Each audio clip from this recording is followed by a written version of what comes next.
Good morning, everyone. We'll call the meeting to order. First item, approval of the agenda. Second. All those in favor? Aye. Opposed? Minutes of July 9, 2024 board meeting. I'll move to approve. Second. All those in favor? Aye. Opposed? Number 3, agreement for county engineer. We had done this before, but there were some changes since Appaloosa hadn't agreed to it yet. So this is the final of our partnership with Appaloosa County. Darren, let you speak to it. It's a 60-40 agreement over 1.25% of his salary from Appaloosa County. Brad is here today. He's going to be here part-time.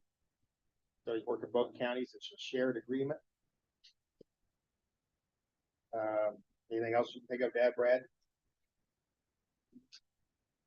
Not really. I guess in January, first part of next year, we'll be working on extension for that for the next fiscal year version. So if there's anything that pops up, that we can address that.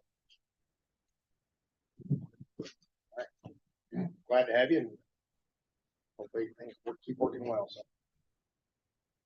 And I think it's always important to point out by state code, each county is required to have an engineer on staff. A lot of cities can contract with a consulting firm, an engineering firm. Counties don't have the ability to do that. So I don't know how many counties across the state are actually doing sharing agreements now, but I think it's a growing segment. 7 or 8. 7 or 8 on that. And I think there's still 5 or 6 counties with open spots in the engineer seat as well. So this I think a good agreement for both counties. I think it definitely helps Appaloosa County budgetarily. I think it fills a need for us at the present time to have someone in and someone stable to run that department. So I'll echo Darren's sentiments. Happy to have you. Add to that, I think a lot of times I get calls from citizens, and of course I'm out in the country myself. We are looking forward to solving some of our problems that we've had in the past. And I want the public to know that I think this is an opportunity to really do some good things to get resolved what we've been having issues with. So thank you, Brad. Any questions? So when you guys originally passed this, it was like a 50-50 split, right? I think that's what it was. Correct. So how did it come to Wapello County is going to put 60%? Was that more in line to help, Appaloosa County budgetary wise, or how they were under the that's where we had a little miscommunication. They thought they were doing 50% of their salary for him, not the 1.25. So instead of 50% of the 1.25, they only want to do 50% of his original salary. So it's almost exact same numbers as 60-40. Well, it kind of simplifies things too a little bit too, doesn't it, on everybody's end? It absolutely does, yes. And I think if I'm in Appaloosa County shoes as well, they hold the cards. He's their engineer, so it was up to them to sign off on it. So yeah, I think both ways. I think it helps them, and the fact that, okay, we're losing an engineer in a sense for a couple days a week. So partnership wise, I think it's probably the right thing to do. So is this initially for 1 year? Is that right? I don't think we have an expiration. Okay. Brad, I know, is going to give us 2 years for sure, and who knows how longer we keep it around. One of the big things he brought with him is the ability to go recruit somebody. So he's going to find somebody with some time on already and finish them out so they get their qualifications, the degrees. to school them and teach them and to take his place when he leaves, so. And he also made the commitment, he will never leave us cold-handed. He said, if I'm not here physically, then always call me on the phone. I'll come in, help do budgets, whatever is necessary when that time comes, so. Cause that's the biggest problem recruiting somebody, as Brad pointed out. They're only gonna have an opportunity to do one budget, maybe. Maybe two, but more likely just one, and it's pretty overwhelming, so. The secondary roads budgets, it's something else. I mean, it's a lot of moving parts in it, a lot of federal money or state money or local option money and everything to keep separate, so. Well, and it's always changing with amendments and Absolutely. stuff. Yep. Yep, In and for sure. out. Yep. I did tell Brad you probably wanna talk to him afterwards. He loves doing interviews. As long as I don't have to talk, they're fine. Any other questions? Anyone else? Any other questions? I'll make a motion to approve. I'll second. All those in favor? Aye. Opposed? Resolution number 42, 2024, shared county engineer. This is just the resolution. And I believe we'll send this resolution to the DOT, right, Kelly? Yes. Yes. I'll move to approve the resolution. Second. Any further discussion? All those in favor? Aye. Opposed? Number 5, appointments to Planning and Zoning Commission. We had several vacancies to fill. On the Board of Adjustments, the 5-year terms, is that correct, Miranda? The Mike McDonough appointed. Colin Johnson reappointed. We have one vacancy yet to fill. Are we doing planning and zoning yet? We can run through them all and we'll just do them separate when we do it. Planning and zoning, Connie Hammersley Wilson appointed, Jerry Miller appointed, Brad Sylvester appointed, and Cody McCoy appointed. So what, Wileen, now you have a full vote. You're the only one still on. And I think we have a person to fill that other vacancy in the Board of Adjustment. So hopefully in the next couple of weeks, that'll give you both boards filled up on those. Is there a motion to approve the appointment to Planning and Zoning Commission? I'll make a motion to approve. And I'll second. Any further discussion? All those in favor? Aye. Opposed? And number 6, approval of appointments to the Board of Adjustment. Motion to approve. Second. Any further discussion? All those in favor? Aye. Opposed? Number 7, acceptance of a State of Iowa Human Trafficking Task Force Memorandum of Understanding. This is an agreement between the state of Iowa Department of Public Safety and the Wappo County Sheriff's Office. They're looking for people to participate in this task force. It's as needed, as available position. It's not a full-time position. So basically, how it works, if they have a case that maybe has some intel to move forward, and it might be in this area, they can contact our investigator. Or if they have a bigger case that's going on and needs some assistance, they can call on us with our investigator and he can assist with that if he's available. So basically it's just agreement to work together. And they tell PD's doing this all correct. Yeah, there's a telepathy investigator as well as I believe there's 17 other agencies across the state of Iowa that are going to be a part of it.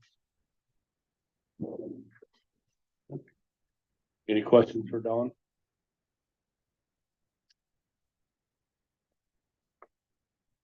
I'll entertain a motion. I'll make a motion to approve. Second. Any further discussion? All those in favor? Aye. Opposed? Number 8, anniversary statement for coverage with ICAP. Colleen? Okay, your anniversary date is July 1 with ICAP and IMWCA. IMWCA IMWCA provides the workers' compensation. ICAP provides for property and casualty. As you know, we've had discussions that they were a little late getting us all of the data this year. Part of that was a delay in the reinsurance agreements, which took effect January 1. So the basic components of ICAP is, as far as it impacts your anniversary statement. Last November, ICAP sent a notice out to all of its members across the state to anticipate a 30% rate increase. Now, that is rate alone. And the premium increases are composed of two different types of items. One of them is a rate increase, and the other is an exposure increase. So for Wapello County, the exposure increase, and this is for 2024, comparing it to last anniversary date, 2023, your property limits increased by $8,018,915, which would account for $21,651 in premium. Your total blanket as of today, well, as of this morning when I did this calculation, is $75,895,516. That's the value of all of your buildings, all of your contents, all of your equipment, all of the contractor's equipment, and your miscellaneous. Our fleet schedule increased by $1,529,845, which you actually had an additional 8 vehicles compared to last year. So that's an increase from dump trucks and from police cars and from just every other department. That accounted for $15,375 additional premium. Your total fleet value as of this morning was $4,636,485. The auto liability premium increase, which you have a $7 million limit on your auto, general liability, public officials, all the way across the board, is $2,134.61. Your net premium increase from ICAP, remember they notified you 30% for the rate increase. Yours actually came in at 26%, which was basically an additional $83,935. On IMWCA, your payroll increased by $634,232, and that's all different codes. However, your experience mod decreased by 19 points. And that's probably an hour-long discussion we usually have we met in February. But basically what that means is your claims are lower than what the average municipality in the state of Iowa is. Right now, you're at 0.59% for your experience mod. The least, the very lowest that your mod could be based on your payroll and your class codes, etc., is 0.57. So basically what that means is we're 2 points away from being perfect as far as the statistics that are lined out by the National Council. Your IMWCA premium decreased by $10,050 compared to last year, even with the increase in payroll. So between ICAP and IMWCA, we look at 2024 right now, what your invoices are compared to 2023. You're actually at a net increase of 19%. Now, a couple of times I said, as of this morning, when I was going through this calculation. So basically, you know, I pulled out the exposure rate increases. Remember, one of the benefits of being an ICAP member is that anytime that you add vehicles or equipment that's under $100,000 throughout the year, there's no premium charge to you. So you have access to the limits and the coverages for until next July 1 before you actually have to pay premium. This morning about 9:06, I received an email adding another vehicle. So I quickly calculated what that premium would be. If we had added that in June before the July 1, you would have paid another $1,003 in premium. And that's for the auto liability and the physical damage. So, there are different benefits. I just want to remind you, ICAP and INDXCA, they provide the broadest coverages available to municipalities in the state. With the broadest and best prior acts coverage or retroactive coverage available. I think all of you know that I'm also a member of County Risk Management Services. We provide the marketing for ICAP and INWCA to all of the counties in the state of Iowa. This year I had 3 counties go out to bid. 2 of them were with a traditional insurance carrier. One of them was an ICAP member.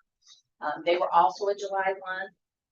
They received premium indication of about $100,000 savings, but they didn't have the prior acts retroactive coverage. So they stayed as a member with ICAP. The importance of that is we did have a small ICAP member that did go out for bid, and that moved their coverage to another insurer. 4 days after their June 1 effective date, they had a law enforcement claim that was presented. The law enforcement incident actually happened in April, but it was not known or reported until after the June 1 date. That's when they found out they had no prior acts coverage.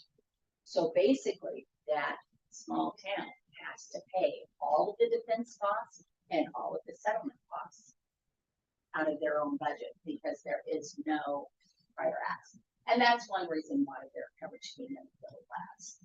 That county that I told you, that was the same type of incident. They didn't have the full prior acts. The important thing that is several years ago, that went back 20 plus years. ICAP covered that claim. If they had been with the traditional insurance carrier and only had 5 years, that they would have had to pay for that out of their own budget. And the initial award on that claim was in excess of $20 million. I think by the time it was all said and done, it was kicked down to 12 million, and the settlement was between that county and another city. So they didn't have to pay the full thing, but ICAP did pay the portion in full up to what their policy limits were. As I usually say, I can probably talk for hours on this topic, but do you have any questions? I think it's amazing the stuff you learn in this. Oh, yeah. Scary some of the stuff is. Yeah, And I the think public has it's- no idea. Yeah, and I think it's important. We're members of a lot of other groups and a lot of other commissions or whatever it may be, so we deal with this. And, one of the boards I'm a member of, we had a claim, the lawsuit ended up settling for $800,000. Been with the insurance company, private insurance company for 40 years, 50 years. No claims, no prior claims, nothing. They were dropped. And it was tough to find anyone, and then going back to the prior acts, Yep. trying to find someone to cover that, even for the last 2 years was just horrendous. And I mean, it was like right up against the point, it was like we were close to not having insurance. But can you, without talking for hours, can you give kind of an overview? And this is an issue way bigger than us here, statewide, nationwide, the reinsurance. Yeah. And if any of you supervisors are going to be at the ISAC Fall Convention, it's that I think it's August 21st, 22nd. I do have a presentation on basically the state of the industry and reinsurance. So reinsurance in a nutshell, and very simply for everyone to understand, is you all buy your homeowner's insurance and auto insurance from an independent insurance agent or a captive like State Farm, American Family, etc. So every insurance company is required by the Iowa Insurance Commissioner, if they are going to sell insurance in the state of Iowa, to have reinsurance. And the reinsurance limit is based on what their book of business is. So if they write $1 million, they've got to have $1.5 million in reinsurance. And basically what that is it's insurance for the insurance companies. Now, with the mutuals that you saw last year and right before last August, there was an article in the Des Moines Register. I think it was about the middle of August that announced that the county mutuals that were organized in the state of Iowa, most of them were reinsured by Grinnell Mutual and by Farmers Mutual in Des Moines. Grinnell's and Grinnell, Farmers Mutual. And in that article, they stated that both of those carriers, were canceling the reinsurance contracts of about 50% of the mutuals. Now, in our part of the state, we have Jefferson County Mutual, we have Des Moines County Mutual. There's one or two mutuals that write throughout the state. But what that did is that created a buying issue for all of those county mutuals. And what happened is after my last year after my presentation, one of the supervisors from one of the western counties came up to me and said, you know, I sit on the county board of our local mutual. We were one of those 50% that got canceled. We had a list of 12 different reinsurers who had contacted us over the past dozen years, wanting us to buy our reinsurance from them. And I can tell you, typically reinsurance has a very low loss ratio, and a lot of them is like 20, 23%. What that means is for every dollar that they take in that premium, they're only paying 23 cents out. So it was very lucrative until the last 4 or 5 years. He said they went through every single one of those reinsurers, and only 1 out of the 12 offered them a renewal proposal. And here's the thing, remember, they cannot operate in the state of Iowa if they do not have reinsurance. And he told me he was leaving the seminar, the ISAC convention, right after our presentation, because the representative from Lloyd's of London was flying in to give them what their reinsurance costs were going to be. He had told me January 1 of 23, they had a reinsurance increase, not the regular rate, but an increase of 34%. He said, we've done the math, and if it's less than 60% increase for January 1 of 24, we can stay in business. If it's not, we can't. And there were 17 mutuals in the state of Iowa that last fall either had to close their business or they had to merge with another county. So the reinsurance market is a huge driver of this, you know, average 30% rate increase that I have had. In fact, part of the delay in getting all of the renewals out was they did not get their reinsurance renewal rate increase until the Friday before Thanksgiving last year. Usually it's all signed on the dotted line and done by August, because once those reinsurance rates come in, then the programmers have to go in and change the rates in the software, and it's just a domino effect. So I know that ICAP has started in, actually, I was at their board meeting last 2 weeks ago, and they had already had 3 different meetings with the reinsurers, and they had actually started in May this year. So hopefully, you know, and I can tell you what is driving the reinsurance rates. 2 things, basically, the property losses. We were doing pretty good until Minden hit and then Greenfield hit. But I don't know if anybody watches the weather around the US, but the end of May, Iowa was number 2, right behind Texas, and just by a few tornadoes from January 1 through May 31. The number of tornadoes that had actually been sighted or touched down. So. Do you guys get goosebumps like me when we talk about insurance? Exciting stuff. I can give you a policy if you ever have trouble going to sleep at night.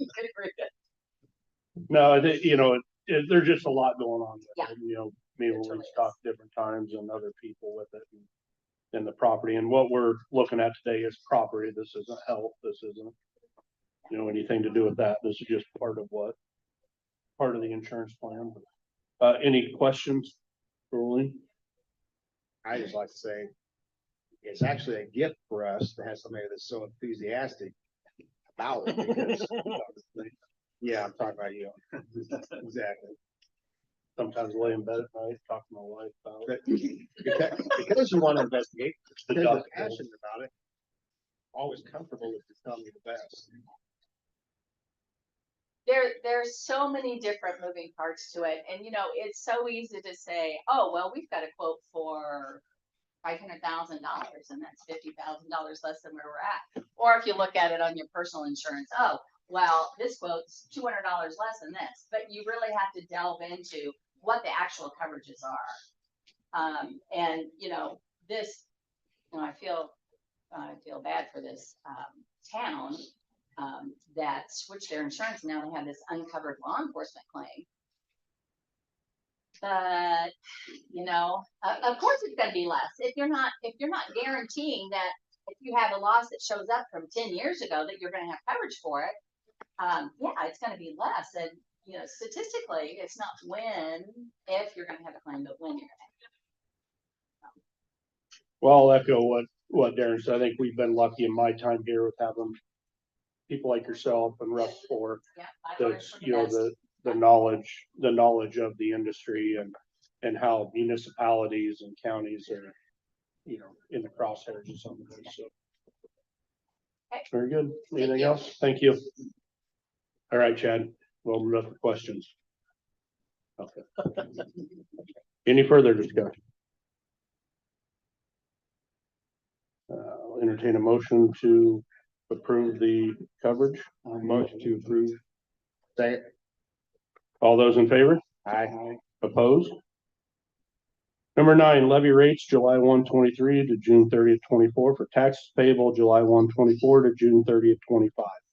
And this is just a list that we approve of all taxing bodies, all taxing entities in the county, every city, school district, Indian Hills, of course, the county itself. We just need a motion to accept that. I know Chad had a question. Oh. No. No. Keep your hand down though, saying an Oh, option. yeah, I spot you your hand up. I'll move to approve. Second. Any further discussion? All those in favor? Aye. Opposed? Number 10, personnel request for payroll approval, new hire deputy sheriff. Don, we got someone with experience. Yes, 23 years of experience from Atomo PD. This will put us at full staff with the deputy's position, other than the two federal positions that we are working on. Very good. Need a motion to approve. Motion to approving. Second. All those in favor? Aye. Opposed? Request for payroll approval, new hire correction officer. Fill a vacancy. Still a vacancy. I think we still have 2 female positions open that we're working on. Motion to approve. Second. All those in favor? Aye. Opposed? Request for payroll approval, change of employment, deputy treasurer.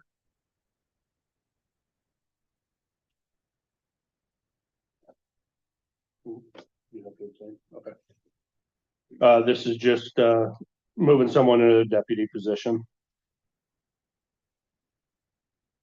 I'll move to approve. I'll second. All those in favor? Aye. Aye.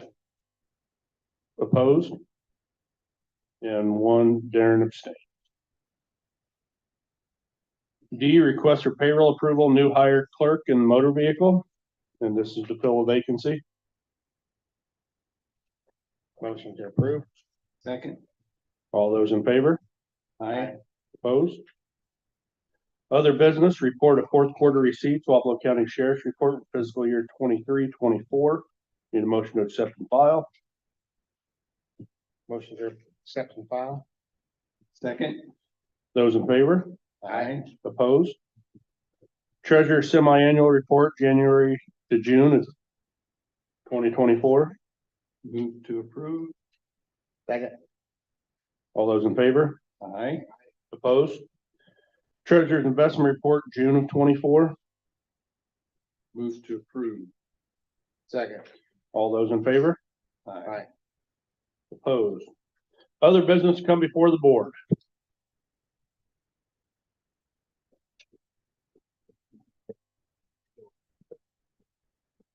Good morning, guys. I do have one thing for you guys, actually. Jared Hirschberger, obviously, with the Dusty Fox Wind. We have a landowner dinner coming up on the 6th of August. I'd like to extend an invitation to you or any of the members of the planning and zoning director. That'll be at 6 o'clock at the Warehouse Barbecue here in town. So basically, it's an event that we have. We invite all the signed landowners and interested landowners to just update them on the project. So it's a good opportunity if you guys want to learn a little more about it, or if you have any questions. We generally take questions there as well. On that day as well, I know I talked to you briefly about doing some one-on-one meetings with you guys, so we can show you kind of what we have, where we have land leased, which is proprietary information for us. So we'd have to do those meetings kind of a one-on-one thing. I didn't know if, and maybe I can touch base with you guys after this too, to see if we could arrange something maybe on Tuesday the 6th or Wednesday the 7th. So I can give you guys calls individually about that. Perfect. I should be available both So those days. probably after the meeting, after the supervisor meeting, or maybe even that following day. That works for me. All right, great. Thanks, guys. Thank you, Jared. Another one of our new hires, Miranda Bailey. Yeah, I just called you out. Zoning planning administrator. She was here for over 20 years previously, correct? But she started when she was 11, so we don't want to throw her age out there. Welcome back. And she jumped right in with both feet. Already getting yelled at. Appreciate you coming back. Took some work, but we got you. Any other business? Couple things, I'd like to steal a couple minutes. Number one, big week this week. We got RAGBRAI coming through. It's gonna be crazy.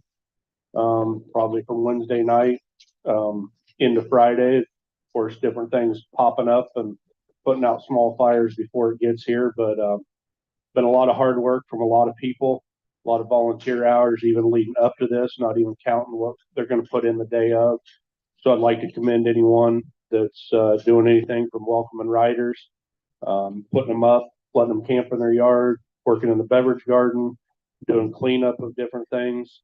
It's a great opportunity for Ottumwa and Wapello County and agency in Eldon and Chillicothe to put their best foot forward and showcase their town. I think with this, we get bogged down a lot of times in the possibility of how much we're going to make off this or whatever it may be. But ultimately, it's a great opportunity to showcase what we are here and what we have to offer, not just Iowa, but the world.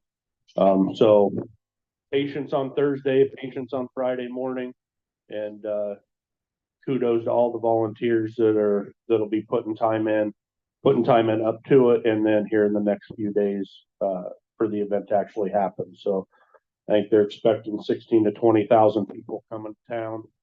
That's quite a lot. So there's a lot of logistics to that, and I'm sure we'll be fine, just like we always are. Number two, I'd like to recognize the 4-H Expo.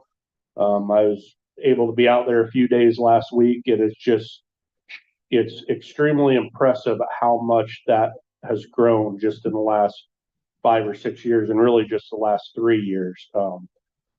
Different activities. They did like mutton busting this year, and all kinds of food from everyone from the cattlemen to the farm bureau, different organizations around, movie nights, food truck nights. I even seen this guy climb on a cow and be led around the ring. So Might be video. but no, I won too. I stayed on the whole time. yeah. So to all the volunteers that put into that, and it is something the county contributes to along with the fair every year. And, like I said, the growth it and the volunteer hours and the passion that people have for it and connecting with the young kids and the animals and teaching them to care about something, I think, bigger than themselves and get active and involved in the ag community in our area is extremely important. So I just wanted to recognize them this morning. That's all I got. That's all. All right, anything else? I'll entertain a motion to adjourn. Second. Those in favor? Aye. We are adjourned.